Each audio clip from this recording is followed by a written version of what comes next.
Today we're going to be looking at equations with variables on both sides. So as I'm solving these equations, there are definitely more than one right way to do it. So if you solve yours differently than I do, that doesn't mean that you're wrong. There's definitely more than one way to solve these. So when you're solving an equation with variables on both sides, you need to remember you want all of your x's on one side and all of your constants on the other. So constants, remember, are like the plain numbers without the variable on it. So I like to deal with the x's first, so I'm looking at 7x and 6x. So I need to move one to the other side. So my choices are I can subtract 7x on both sides, or I could subtract 6x on both sides. Either way will work, you'll get the right answer. I like to keep my x's positive. So if I'm looking at my options subtracting 7x or subtracting 6x, I know subtracting 6x will keep my x positive, so that's the choice that I would make. If you wanted to subtract 7x first too, you should get the right answer. Alright, so I'm subtracting 6x on both sides. The reason I'm doing that is because 7x minus 6x is positive 1x, so I'm just keeping my x's positive. So 7x minus 6x is 1x. If you want to write the 1 in, you can, but you don't need it there. So I have x minus 10 equals 3.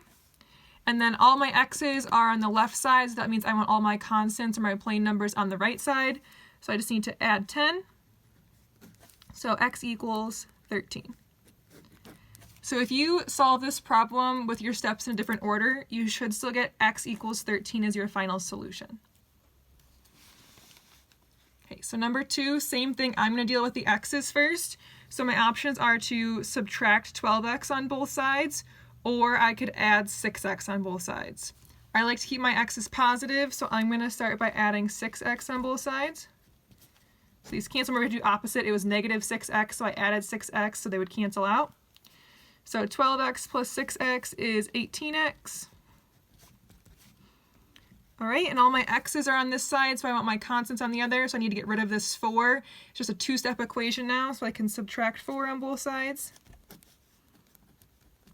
So negative 14 minus 4 is negative 18. And then I need x alone, so I have to divide both sides by 18. So x equals negative 1. All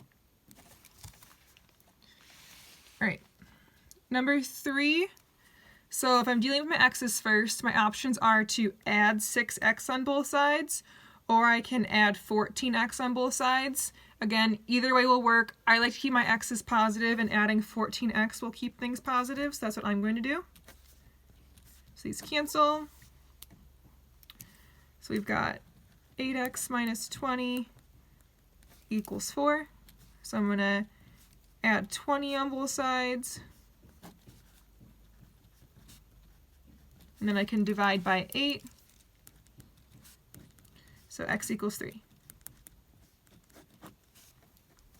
Right? Okay, last one.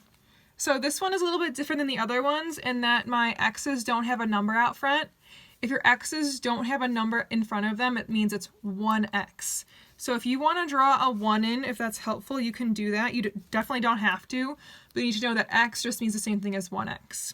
So I'm going to add x on both sides, or add 1x. So I have 2x plus 2 equals negative 18. And then I need to subtract 2 on both sides. Divide by 2. So x equals negative 10.